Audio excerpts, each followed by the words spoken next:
নমস্কার বন্ধুরা, আমিষ ফেলে নিরামিষ পরিবারে আপনাদের সবাইকে স্বাগত জানিয়ে আজকে আবার একটা নতুন রেসিপি নিয়ে চলে এলাম। এঁচোড়ের কোপ্তা কারি। এই রেসিপিটা অবশ্যই বানাবেন। এখন বাজারে খুব ভালোভাবেই এঁচোড় পাওয়া যাচ্ছে, এঁচোড় অ্যাভেলেবেল। এ সময় অবশ্যই এঁচোড় ফুরিয়ে যাওয়ার আগে বানাবেন। আর খুব কম উপকরণে রেসিপিটা হয়, আপনারা দেখে নিন। কড়াতে প্রথমে সাদা তেল দিয়ে দিয়েছি, তাতে আমি একটু লবণ দিয়ে সেদ্ধ করে রাখা আলু এর মধ্যে দিয়ে দিলাম। আলুটা একটু লবণ আর হলুদ দিয়ে সেদ্ধ করে নিয়েছি। এখন তাও অল্প একটু লবণ আর হলুদ দিয়ে হালকা করে ভেজে নেব। যেহেতু এঁচোড়ের সঙ্গে আলুটা সেদ্ধ করেছি, সেই জন্য সামান্য একটু হলুদ দিয়েছিলাম, নাহলে কালো হয়ে যায়। অবশ্যই এঁচোড় বা আয়রন যেসব সবজিতে আছে সেসব সবজি আপনারা একটু লবণ হলুদ দিয়ে সেদ্ধ করবেন। যেমন থোড়, মোচা, কলা, এগুলো একটু লবণ হলুদ দিয়ে যদি সেদ্ধ করেন, দেখবেন একটুও কালো হচ্ছে না।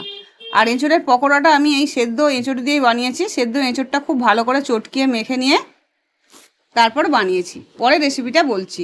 এবার কড়াতে যেটুকুনি তেল ছিল আলু ভাজার পরে, তার মধ্যে হাফ চামচ জিরে, দুটো শুকনো লঙ্কা, সামান্য একটু হিং, একটু দিয়েছি লবণ দিয়েছি, আর দুটো শুকনো লঙ্কা দিয়ে খুব ভালো করে ভাজা ভাজা করে নিয়ে তারপরে একটা ক্যাপসিকামের অর্ধেক একটু ভেজে ছোটো করে কেটে রেখেছিলাম, সেটা দিয়ে দিলাম।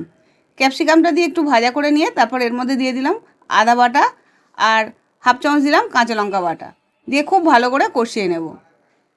আদা আর কাঁচা লঙ্কাটা যখন একটু ভাজা ভাজা হয়ে যাবে, যখন হিঙের সঙ্গে মিশে খুব ভালো সুগন্ধ বেরোবে, তখন এর মধ্যে দিয়ে দিলাম হাফ চামচ কাশ্মীরি লঙ্কা গুঁড়ো আর দুটো টমেটো আমি মিক্সার গ্রাইন্ডারে বেটে রেখেছিলাম, সেই টমেটো বাটাটা দিয়ে দিলাম।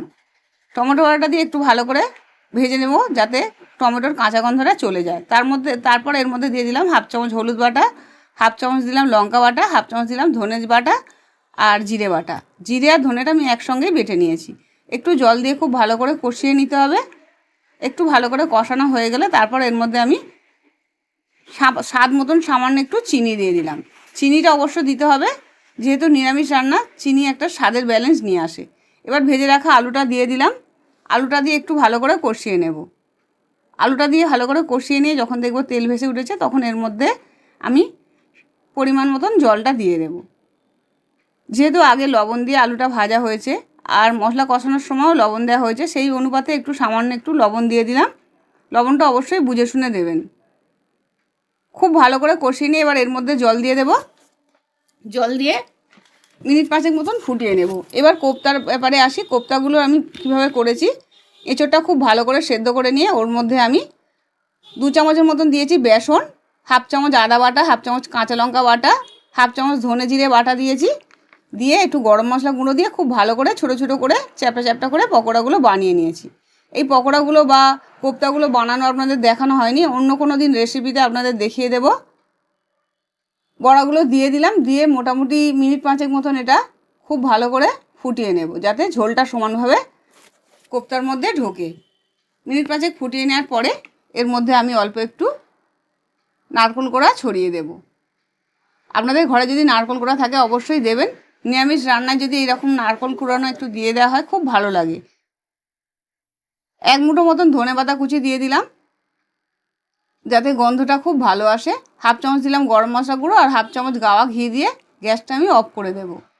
এই রেসিপিটা অবশ্যই যে কোনো নিরামিষ দিনে বানাবেন, দেখবেন এই রেসিপিটা থাকলে আর কোনো কিছুই লাগছে না। গরম ভাত দিয়ে তো বটেই, এমনকি রুটি, পরোটা, পোলাও, ফ্রাইড রাইস সব কিছুর সঙ্গেই খুব ভালো লাগবে। যে কোনো নিরামিষ দিনে অবশ্যই বানাবেন। ভালো লাগলে লাইক শেয়ার করবেন আর আমার পাশে থেকে আমাকে সহযোগিতা করবেন। আবার ফিরে আসবে এরকম নতুন নতুন রেসিপি নিয়ে। আপনারা এঁচোড়ের আরও যদি রেসিপি কিছু দেখতে চান, আমার রেসিপির লিঙ্কে গিয়ে অবশ্যই দেখতে পারেন।